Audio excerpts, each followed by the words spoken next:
ನರೇಂದ್ರ ಮೋದಿ ಅವರ ಸರ್ಕಾರ ಏನಿದೆ, ಹೌ ಡು ಯು ಫೀಲ್? ಆ ಸರ್ಕಾರದ ಬಗ್ಗೆ ಏನಿಸುತ್ತೆ ಸರ್? ನಾನು ಒಂದು ಅನ್ಕೊತಾ ಇದ್ದೀನಿ ಸರ್, ಇನ್ಮೇಲೆ ನಾನು ಯಾರ ಬಗ್ಗೆನೂ ಪ್ಲಸ್ಸು ಮೈನಸ್ ಎರಡೂ ಮಾತಾಡಲ್ಲ ಸರ್. ಇದು ನಾನು ಡಿಸೈಡ್ ಮಾಡ್ಕೊಂಡಿದ್ದೀನಿ.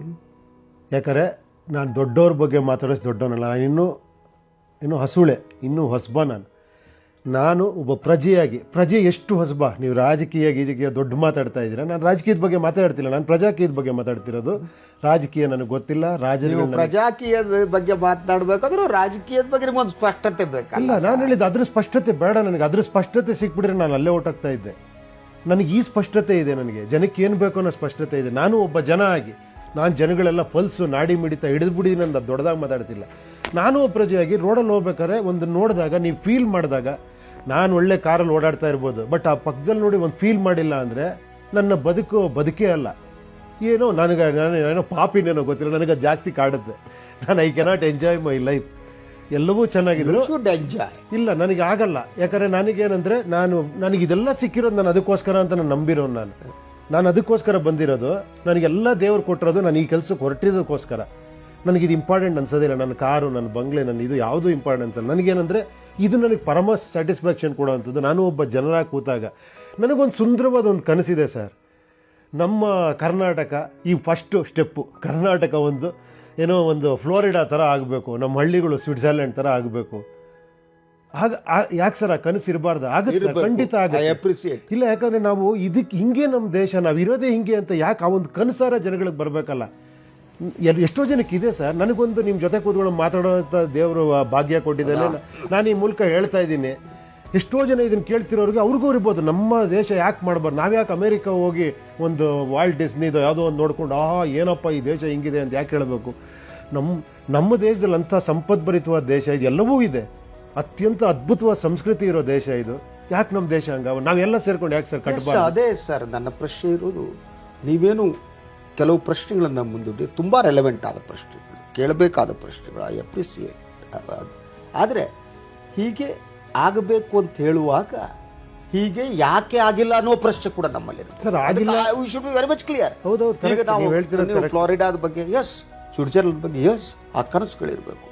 ಬಟ್ ಇದಕ್ಕಾಗಿಲ್ಲ ಅಂದ್ರೆ ಅದಕ್ಕೆ ಯಾರು ಜವಾಬ್ದಾರರು ಅಂತ ರೆಸ್ಪಾನ್ಸಿಬಿಲಿಟಿ ಫಿಕ್ಸ್ ಆಗಬೇಕಲ್ಲ ಸರ್? ಅದೇ ವಿ ಶುಡ್ ಹ್ಯಾವ್ ದಟ್. ಯಾಕೆ ಈಗಾಗಿಲ್ಲ? ತಾವು ರಸ್ತೆ ಹೇಳಿದ್ರಿ, ರಸ್ತೆ ಯಾಕೆ ಆಗ್ತಾ ಇಲ್ಲ ಸರ್? ಇದು ನನ್ನ ಶಿಕ್ಷಣ ಪದ್ಧತಿ ಬಗ್ಗೆ ಯಾಕೆ ಶಿಕ್ಷಣ ಪದ್ಧತಿ ಆಗ್ತಾ ಇಲ್ಲ? Who is responsible for that? Sir, 25 ವರ್ಷ ಕಾಡಿರೋ ಪ್ರಶ್ನೆ ಸರ್ ನನ್ನಿದು. ತುಂಬ ಹುಡುಕಿ ಕೊನೆಗೆ ಹೆಂಗನ್ಸಿದ್ರೆ ಯಾರೂ ಸರಿ ಇಲ್ಲ, ಇಲ್ಲಿ ಮನುಷ್ಯನೇ ಕರಪ್ಟ್ ಆಗ್ಬಿಟ್ಟಿದ್ದಾನೆ. ಅದೂ ಕಾಡಿರೋದೆ. ನಾವು ಸರಿ ಇಲ್ಲ, ಅದಕ್ಕೆ ಹಿಂಗೆ ದೇಶ ಸರಿ ಇಲ್ಲ, ಈ ಥರನೇ ಕಾಡಿದ್ದು. ಬಟ್ ಎಲ್ಲ ಇರ್ಬೋದು, ಬಟ್ ಆದರೂ ಒಂದು ಹೋಪ್ ಅನ್ನೋದು ಅದಕ್ಕಿನ್ನ ನಿಜ ಸರ್. ಅದು ನಾವು ಹೋಪ್ಲೆಸ್ ಆಗ್ಬಿಡ್ಬಾರ್ದಲ್ವಾ? ಹೌದು, ಯಾಕಾಗಲ್ಲ? ಬಟ್ ಎಲ್ಲರಲ್ಲೂ ನನಗೆ ಹೋಪ್ ಸಿಕ್ಕಿರೋದೇನು ಗೊತ್ತಾ ಸರ್? ಯಾರನ್ನೇ ಕೇಳಿ ಸರ್, ನೀವು ಹೇಳ್ತೀರಾ ಅವ್ರು ಕರಪ್ಟು, ಇವ್ರು ಸರಿ ಇಲ್ಲ ಅಂತ ಏನೇ ನಾವು ಮಾತಾಡ್ಬೋದು. ನಾನು ಎಲ್ಲರ ಹತ್ರ ಎಲ್ಲರಿಗೂ ಒಂದು ಕನಸಿದೆ ಸರ್. ನಿಜವಾಗ್ಲೂ ಈ ಸಿಸ್ಟಮ್ಮು ರಾಜಕೀಯದಲ್ಲಿ ಬೆಂದು ನೊಂದು ಹೋಗಿ ಅದರಲ್ಲಿ ಎಂಜಾಯ್ ಮಾಡಿರೋರ್ಬೋದು, ದುಡ್ಡು ಮಾಡಿರೋರ್ಬೋದು, ಯಾರು ಬೇಕಾದ್ರೆ ಅಧಿಕಾರಿಗಳಿರ್ಬೋದು ಸರ್. ಎಲ್ರಿಗೂ ಒಂದು ಆಸೆ ಇದೆ ಸರ್. ನಾನು ನೋಡಿರೋ ಸತ್ಯ ಅದು.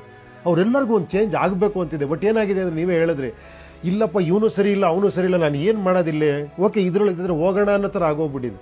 ಬಟ್ ಎಲ್ಲೋ ಒಂದು ಕಡೆ ಓಪನ್ ಆದರೆ ಸರ್, ಎಲ್ಲರೂ ಸೇರ್ಕೊಂಡ್ಬಿಟ್ರೆ ಇದಕ್ಕೆ ಸರ್, ನಾನೊಂದು ಸಿಂಪಲ್ ಹೇಳ್ತೀನಿ ಸರ್. ನೀವು ಎಷ್ಟೆಲ್ಲ ಭ್ರಷ್ಟತೆಯಿಂದ ದುಡ್ಡು ಮಾಡ್ಬೋದು, ಏನೆಲ್ಲ ಮಾಡ್ಬೋದು, ನಾನು ಹೇಳ್ತಾನೆ ಇದ್ದೀನಿ, ದೊಡ್ಡ ಬಂಗ್ಲೆ ಕಟ್ಕೊಂಡಿರ್ಬೋದು, ಮನೇಲೇ ಇರೋಕ್ಕಾಗಲ್ಲ ಸರ್. ನಮ್ಮ ಸಮಾಜ ಚೆನ್ನಾಗಿ ಆಗಲೇಬೇಕು. ನಮ್ಮ ಮಕ್ಳು ಹೊರಗೆ ಬರಬೇಕು, ಒಂದು ಒಳ್ಳೆ ಕೆರೆ, ಒಂದು ವಾಕಿಂಗ್ ಪಾತು, ಅವ್ರಿಗೆ ಆಡೋಕ್ಕೊಂದು ಸರ್, ಇದೆಲ್ಲ ಬೇಕು ಸರ್. ನಾನು ತುಂಬ ಕನ್ಸರ್ನ್ ಇಟ್ಕೊಂಡು ನಿಮಗೆ ಹೇಳಿದ್ದು ನಾನು. ಸೊ ತಾವು ಬದಲಾವಣೆಯನ್ನು ನಾನು ಸ್ವಾಗತಿಸ್ತೀನಿ. ಅಲ್ಲಿವೆ ನಾನು ಮತ್ತು ರಾಜಕೀಯ ಪಕ್ಷಗಳು yes, you don't want to react Congress or BJP or JDS, yes fine, that is your cup of tea, I don't say no. ಆದರೆ ಇವತ್ತಿನ ಚುನಾವಣಾ ವಾಸ್ತವ ಸರ್, ಈಗ ನಿಮ್ಮ ಬಗ್ಗೆ ಅಪಾರವಾದ ಪ್ರೀತಿ ಅಭಿಮಾನ ಬದಲಾವಣೆ ಬಯಸುವವನು ಕೂಡ ನಿಮ್ಮ ಅಭ್ಯರ್ಥಿಯ ವಿರುದ್ಧ ನಿಂತಹ ಏನು ಸಾಂಪ್ರದಾಯಿಕ ರಾಜಕೀಯ ಪಕ್ಷಗಳಿವೆ, ಟ್ರೆಡಿಷನಲ್ ಪೊಲಿಟಿಕಲ್ ಪಾರ್ಟೀಸ್, ಅವರು ಒಂದೊಂದು ಓಟಿಗೆ 5,000 ರೂಪಾಯಿ ಕೊಡ್ತಾರೆ ಅಂತ ಇಟ್ಕೊಳ್ಳಿ. ನೀವೇನೂ ಕೊಡಲ್ಲ, ಜನ ನಿಮ್ಮ ಜೊತೆ ಉಳಿದು ಬಿಡ್ತಾರೆ ಅಂತೀರಾ? ಬೇಡ ಸರ್, ನನಗೇನು ತೊಂದರೆ ಇಲ್ಲ ಸರ್. ನಾನು ಹೇಳ್ತಾ ಇದ್ದೀನಲ್ಲ ಸರ್, ಅದೇ ಕರೆಕ್ಟ್ ಅನ್ನಂಗಿದ್ರೆ ಅದ್ರ ಜೊತೆ ಹೋಗಲಿ ಸರ್. ನಾನಿಲ್ಲಿ ಜಗಳ ಆಡೋಕ್ಕೆ ಬಂದಿಲ್ಲ, ಗೆಲ್ಲಬೇಕು, ನಾನು ಸಾಧಿಸ್ಬೇಕಂತ ಬಂದಿಲ್ಲ ಸರ್. ಇದು ನನಗೊಂದು ಸರ್, ಒಂದು ಪರ್ಸನಲ್ ಸ್ಯಾಟಿಸ್ಫ್ಯಾಕ್ಷನ್ ಮನುಷ್ಯನಿಗೆ ಬೇಕಲ್ಲ ಸರ್. ಹೇಳಿ ಸರ್, ಅದು ಪ್ರಜಾಕೀಯ ನಮ್ಮ ಸ್ಯಾಟಿಸ್ಫ್ಯಾಕ್ಷನ್ ಸರ್. ಹೌದು ಸರ್, ಒಂದು ನನ್ನ ಸ್ವಾರ್ಥ ಏನಾದ್ರಿಲ್ಲ, ನನಗೊಂದು ಸ್ಯಾಟಿಸ್ಫ್ಯಾಕ್ಷನ್ ಸಿಗುತ್ತೆ, ನಾನು ಟ್ರೈ ಮಾಡ್ತಾ ಇದ್ದೀನಿ ಅಂತ. ಅದು ಬೇಕಲ್ಲ ಸರ್ ಮನುಷ್ಯನಿಗೆ. ಸರ್ ಅದು ನಾನು ಯೋಚನೆ ಮಾಡ್ತಿಲ್ಲ. ಅಲ್ಲಿ ದುಡ್ಡು ಇಸ್ಕೊಂಡು ಓಟ್ ಹಾಕ್ತಾರೆ, ನನಗೆ ಓಟ್ ಹಾಕಲ್ಲ, ನನಗೆ ಈ ಪವರ್ ಇಲ್ಲ, ನನಗೆ ಬ್ಯಾನರ್ಗಳು ಕಟ್ಟಲ್ಲ, ನನ್ನ ಸುದ್ದಿ ಆಗ್ತಾ ಇಲ್ಲ, ಇದೆಲ್ಲ ನನಗಿಲ್ಲ ಸರ್. ಅದು ಅಲ್ಲ ನನಗೆ ನಾನು ಈ ಮಾತುಗಳನ್ನು ಹೇಳೋದು ನಿಮಗೆ ನೀವು ಜಯದ ಆಸೆ ಇದೆಯೋ ಇಲ್ಲೋ ಅನ್ನೋದು. ಬಟ್ ನನಗೆ ಉಪೇಂದ್ರ ಗೆಲ್ಲಬೇಕು ಅಂತ ನಾನು ಹೇಳೋದು. ಯಾವುದೇ ಹೊಸ ಎಕ್ಸ್ಪೆರಿಮೆಂಟ್ ಈ ದೇಶದಲ್ಲಾದ್ರೆ ಅದು ಸಕ್ಸಸ್ ಆಗ್ಬೇಕು ಅಂತ ಇದು ಸತ್ಯ ಸರ್. ನಿಮ್ಮಿಂದ ಬಟ್ ನೀವು ಕೆಲಸ ಮಾಡದೆ ಇಲ್ಲ ನಾನು ಕೆಲಸ ಮಾಡ್ತಾ ಇದ್ದೀನಿ. ಸಕ್ಸಸ್ಸಿನ ಹಪಹಪಿಕೆ ಆ ಸಕ್ಸಸ್ ಅನ್ನ ಬಾಚಿ ತಬ್ಬಿಕೊಳ್ಳುವ ಒಳಗಡೆ ತೋಡುತ್ತಾ, that is the most important. ನನ್ಗೆ ಏನ ಸೋತ್ರ ಹೋಗಿ ಎಕ್ಸ್ಪೆರಿಮೆಂಟ್ ಅಂತ ಇಲ್ಲ sir, that is the defeat. ಇಲ್ಲ ನೋಡಿ, ಅಲ್ಲಿಗೆ ನಾನೇನ್ರ ನಾಳೆ ಗೆಲ್ಲಕ್ ಹೋದ್ರೆ ಇವತ್ತು ಸೋಲಕ್ ಸ್ಟಾರ್ಟ್ ಮಾಡ್ಬಿಡ್ತೀನಿ ಸರ್ ನಾನು. ಯಾಕಂದ್ರೆ ಎಲ್ಲ ತಪ್ಪು ದಾರಿಗಿಳಿದು ಬಿಡ್ತೀನಿ. ಏನು ಹೇಳಿ, ಅವಾಗ ಅವ್ರನ್ನ ಗೆಲ್ಲೋದಕ್ಕೋಸ್ಕರ ನಾನೇನೋ ಒಂದು ಕಾಂಟ್ರವರ್ಸಿ ಮಾಡೋದು, ಏನೋ ಒಂದು ಸುದ್ದಿ ಮಾಡೋದು, ಏನೋ ಒಂದಷ್ಟು ಜನ ಬೈಯೋದು. ಯಾಕಂದ್ರೆ ನಾನು ನೋಡ್ತೀನಿ, ಏನು ಬೆಳಿಗ್ಗೆ ಪೇಪರಲ್ಲಿ ನನ್ನ ಫೋಟೋ ಬರ್ತಾ ಇಲ್ಲಲ್ಲ, ಯಾರೋ ಬೈದ್ರೆ ಯಾರ್ದೋ ಫೋಟೋ ಬರುತ್ತೆ, ನಾನು ಬೈಯೋಕ್ಕೆ ಶುರು ಮಾಡ್ತೀನಿ, ಏನೋ ಈ ಥರ. ಮ್ಯಾನಿಫೆಸ್ಟೋ ತಾವು ಫಸ್ಟ್ ಹೇಳಿದ್ರಿ, ಸಂಪೂರ್ಣ ಪಾರದರ್ಶಕ, ಸರಳ, ಹೊಣೆಗಾರಿಕೆ, ಮಿತವ್ಯಯಿ ಹಾಗೂ ಪ್ರಜೆಗಳನ್ನು ಆಡಳಿತ. How do you define that? ಹೇಗೆ ಮಾಡ್ತೀರಿ? ಅದೇ ಸರ್, ಎಲ್ಲವನ್ನೂ ಪಾರದರ್ಶಕ ಮಾಡಿದ್ರೆ ಈಗಿರೋ ಸೋಷಿಯಲ್ ಮೀಡಿಯಾ ಇರ್ಬೋದು, ಈಗಿರೋ ಟೆಕ್ನಾಲಜಿ ಇರ್ಬೋದು, ಆ್ಯಪ್ಸ್ ಇರ್ಬೋದು, ಟಿ ವಿ ಮಾಧ್ಯಮ ಇರ್ಬೋದು, ಎಲ್ಲದರಲ್ಲೂ ಎಲ್ಲವನ್ನೂ ಮಾಡ್ಬೋದು. ಪ್ರಜೆಗಳ ನೇರ ಸಂಪರ್ಕಕ್ಕಾಗಿ ಸರ್ಕಾರದಿಂದಲೇ ಸರ್ಕಾರದ್ದೇ ಆದ ಟೆಲಿವಿಷನ್ ಚಾನಲ್, ಪ್ರತಿಯೊಂದು ಇಲಾಖೆಗಳಲ್ಲಿ ಹಾಗೂ ಕ್ಷೇತ್ರಗಳಲ್ಲಿ ಪ್ರತ್ಯೇಕವಾಗಿ ಸಾಮಾಜಿಕ ಜಾಲತಾಣಗಳು, ಟ್ವಿಟರ್, ವೆಬ್ಸೈಟ್ ಚಾನಲ್ ಮತ್ತು ಮೊಬೈಲ್ ಅಪ್ಲಿಕೇಶನ್, ಈಗಾಗಲೇ ದೂರದರ್ಶನ ಇದೆ.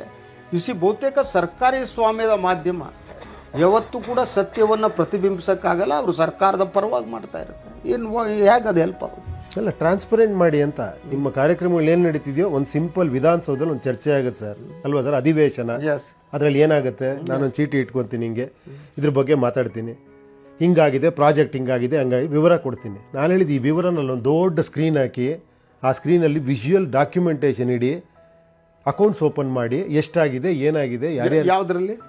ವಿಧಾನಸೌಧದಲ್ಲೇ ಮಾಡಿ ಅಂತ ನಾನು ಹೇಳ್ತಾ ಇರೋದು. ವಿಧಾನಸೌಧದಲ್ಲಿ ದೊಡ್ಡ ಸ್ಕ್ರೀನ್ ಹಾಕಿ, ಏನು ಹಾಕಕ್ಕಾಗಿದೆ ಏನಿಲ್ಲ, ಒಂದು ಟಿ ವಿ ಚಾನಲ್ ಥರ. ಓಕೆ, ಅದರಲ್ಲಿ ಎಲ್ಲರೂ ಕನೆಕ್ಟ್ ಆಗಿರಿ, ಎಲ್ಲ ಕ್ಷೇತ್ರಗಳು ಕೂಡ. ನಾನು ಯಾವುದೋ ಕ್ಷೇತ್ರದ ಬಗ್ಗೆ ಮಾತಾಡ್ತೀನಿ ಅಂದರೆ ಅಲ್ಲಿರೋರು ಕನೆಕ್ಟ್ ಆಗಲಿ, ಅಧಿಕಾರಿಗಳು ಎಲ್ಲ ಕನೆಕ್ಟ್ ಆಗಲಿ, ಏನು ನಡೀತಿದೆ ಏನು ಜನಗಳಿಗೆ ಗೊತ್ತಾಗಲಿ. ಅಲ್ಲ, ಯೂಶ್ವಲಿ ಈಗಿರುವ ಸಿಸ್ಟಮ್, ನೀವು ವಿಧಾನಸಭೆ ಅಥವಾ ವಿಧಾನ ಪರಿಷತ್ ತಗೊಳ್ಳಿ, ಪ್ರತಿಯೊಂದು ವರ್ಷವೂ ಪ್ರತಿಯೊಂದು ವಿಚಾರವೂ ದಾಖಲೆ ಆಗಿರುತ್ತೆ. ಚಾನಲ್ಗಳು ಲೈವ್ ಆಗಿ ಬಹುತೇಕ ಸೆಷನ್ಗಳನ್ನು ತೋರಿಸ್ತಾರೆ. ಮತ್ತು ಬೇರೆ ಬೇರೆ ಇಲಾಖೆಗಳಿಗೆ ಏನೇನು ಮಾಡಿದೆ ಅನ್ನೋದು ಅವ್ರದ್ದು ವಾರ್ಷಿಕ ವರದಿಗಳಿರ್ತವೆ. Everything is in public. So ಒಂದು ದೂರದರ್ಶನ ಚಾನಲ್ ಏನಿದೆ, ಸರ್ಕಾರಿ ದೂರದರ್ಶನ ಚಾನಲ್, ಅದರ ಅಗತ್ಯ ಇದೆಯಾ? ಆ ಥರ ಖಂಡಿತ ನನಗೆ ಅಗತ್ಯ ಇದೆ. ನನಗೆ ಟೈಮ್ ಇಲ್ಲ, ನಾನು ಪ್ರಜಾಪ್ರಭು, ನಾನು ಹೋಗಿ ನಿಮ್ಮದೆಲ್ಲ ಹುಡ್ಕೋಕ್ಕಾಗಲ್ಲ ನನಗೆ. ನಾನು ಟಿ ವಿ ಆನ್ ಮಾಡಿದ್ರೆ ನನಗೆ ಗೊತ್ತಾಗಬೇಕು, ಅಥವಾ ನನ್ನ ಫೇಸ್ಬುಕ್ಕಲ್ಲಿ ಇರಬೇಕು, ನನ್ನ ಟ್ವಿಟರಲ್ಲಿ ಇರಬೇಕು, ನನ್ನ ಇನ್ಫಾರ್ಮೇಷನ್ ನನ್ನ ಏರಿಯಲ್ಲಿ ಏನು ನಡೀತಿದೆ ಅಂತ ನನಗೆ ಗೊತ್ತಾಗಬೇಕು.